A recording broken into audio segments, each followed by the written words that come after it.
I did a video about my 5 favorite Traveler's Company, Traveler's Notebook, refills, and inserts a while ago now. This is the regular size and it is my most used analog tool in my analog toolkit. I absolutely love it, and for those of you who have been watching my channel, you will know how much praise I shower on this thing. I really like it. That video had 5 notebooks that I consistently used in my Traveler's Notebook. And one of the things I always like about any tool and system, at least my approach about it, is always reviewing it from the perspective of what works for me today. Is it still fit for purpose? Is it still very pragmatic in terms of how I'm using the tools?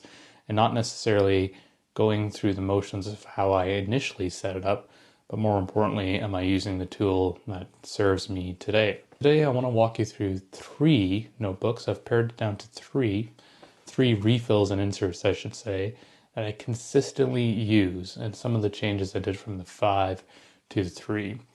These 3 are used frequently, if not daily. Actually, let me clarify that.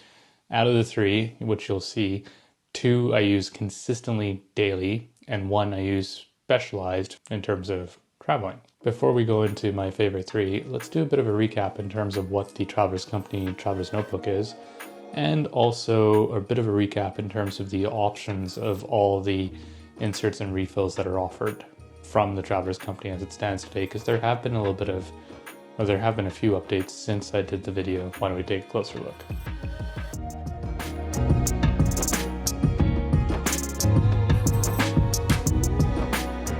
There are 2 options of Traveler's Company Traveler's Notebooks in terms of sizes. One is the regular size Traveler's Notebook, and the other one is the passport size of the Traveler's Notebook.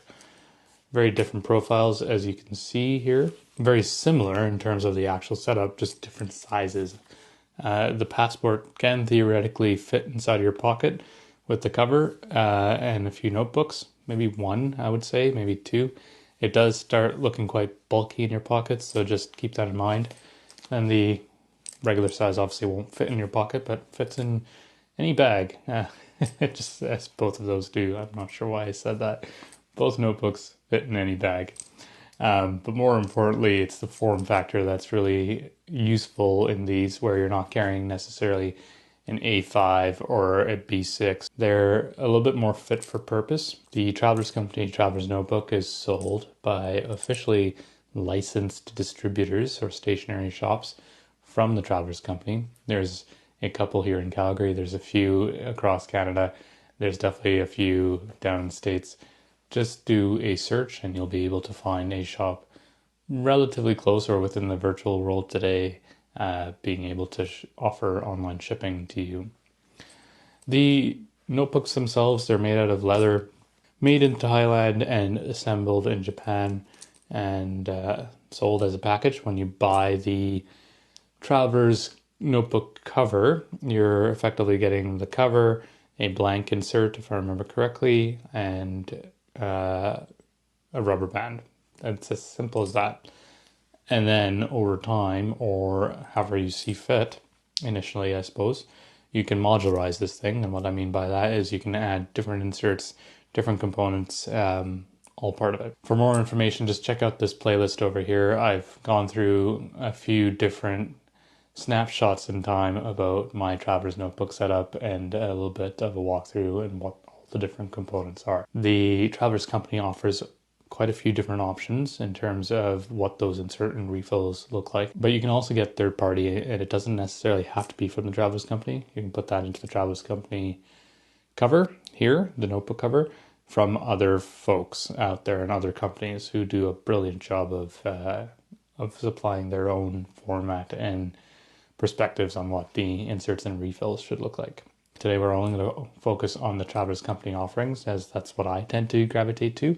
It's readily available in my local stationery shop.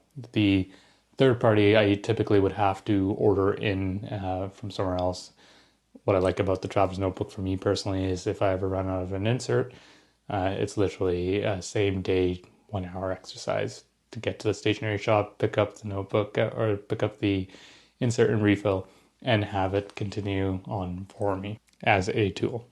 When you go into your stationery shop that sells the Traveler's Company inserts and refills, there are a lot of different options. I'm not going to cover all of them today. I'm going to just gloss over it in a high level here. But if you were to take a look, you'd see something like this readily available for you. So which ones do you pick? Well, I think that's just the beauty of it. They're somewhat priced appropriately for you to experiment. They won't necessarily break the bank, so to speak. That allows you to pick different inserts and refills, experiment with them, and really hone in to what is going to work for you, which is effectively what I've done over the years and what a lot of folks tend to do with these systems. The inserts and refills I use are broken up into certain categories. So there's 3 notebooks that I frequently use now, and the 3 categories that I tend to bucket them in is a planner, a to-do list or micro-journaling or daily notes, what catch-all if you want, and then specifically for traveling. Let's focus on the planner here first. Within the planner category of inserts and refills, you've got daily, monthly, weekly options. There's also a weekly plus memo, which is what I use. And there are a couple of different variations of this that's really important to note.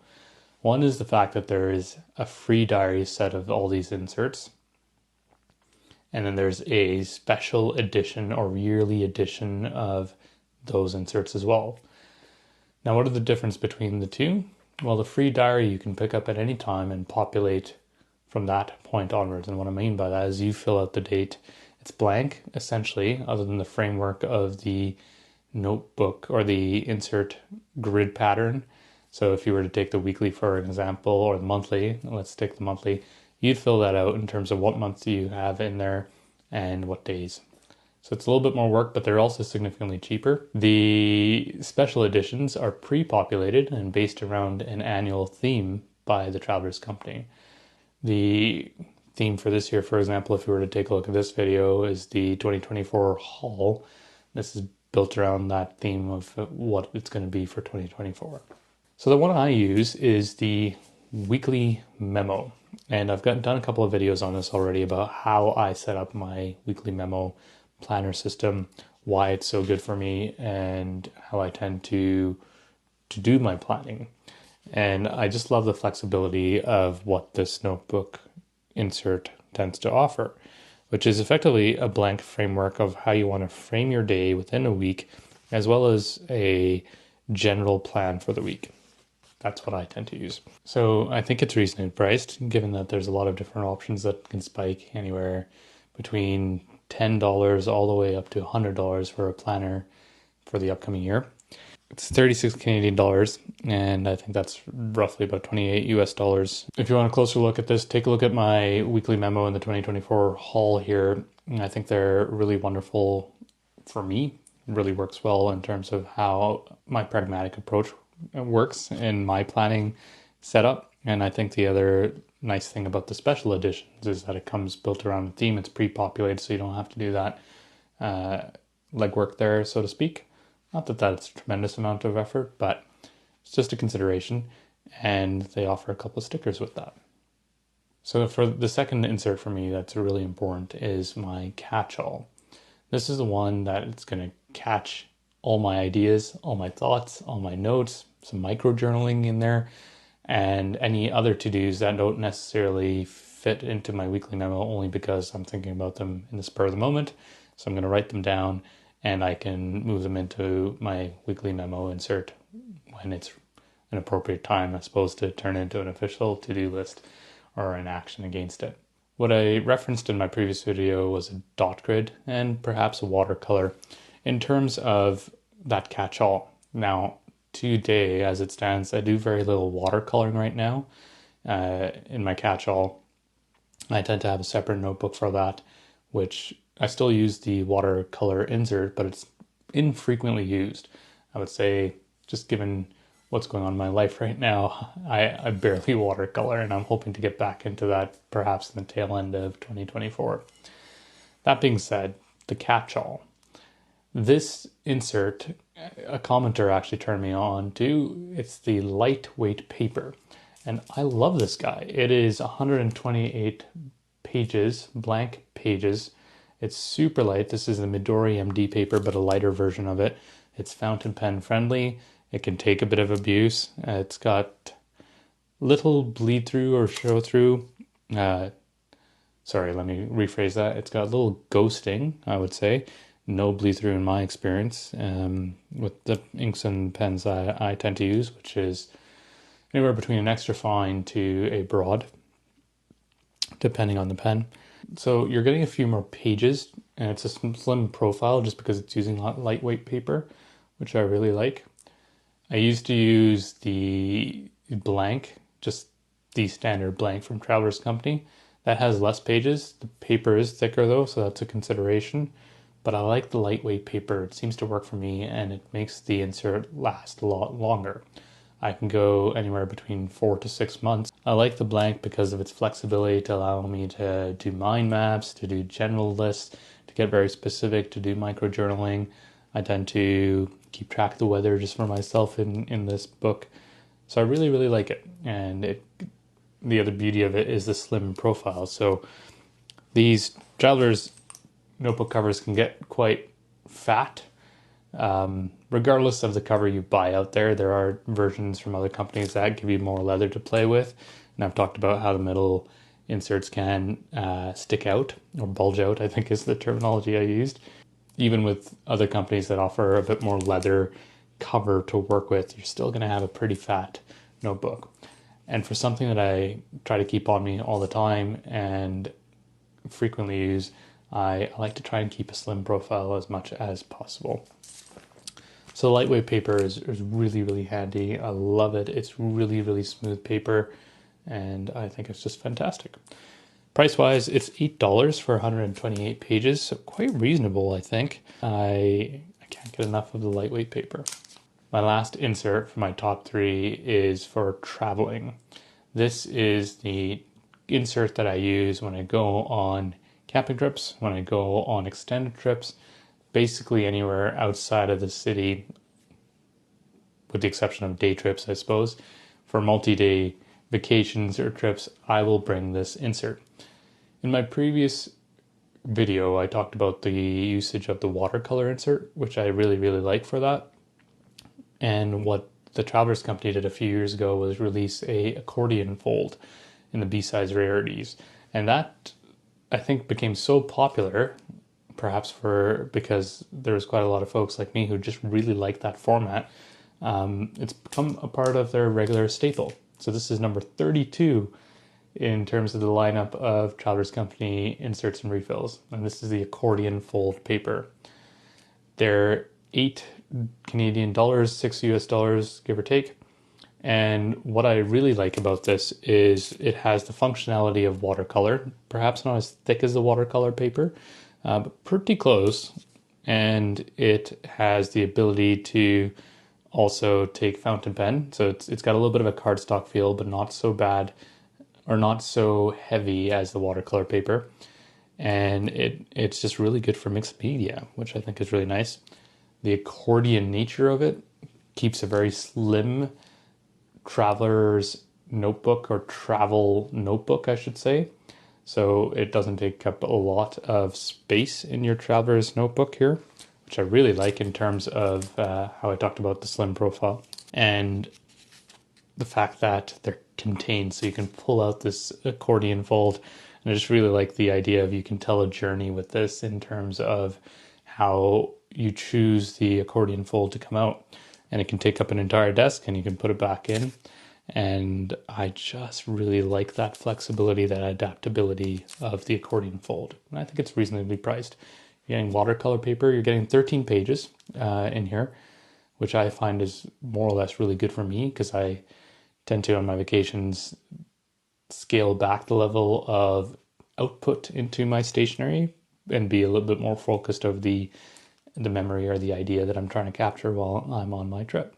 Those were my top 3, but I do have one more, and this one's a bonus one. And speaking of releases in past years, Traveler's Company will experiment with different versions of their inserts and refills that they will let out into the public. There's been a washing machine friendly paper, for example, but one that I think was really popular for folks like me who love stickers, the sticker release paper.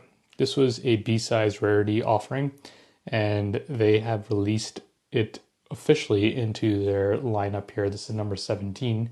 This is the passport size, by the way. But this is the sticker release paper. And the beauty of this is it's got that sticker backing. If you have lots of stickers in different places, as I tend to have sometimes, you can peel all of those and put it into a self-contained one-stop shop for your stickers. This is $8, and I think this is 32 pages, which is quite reasonable. That's a lot of stickers. Again, that's about $8 Canadian dollars, $6 US.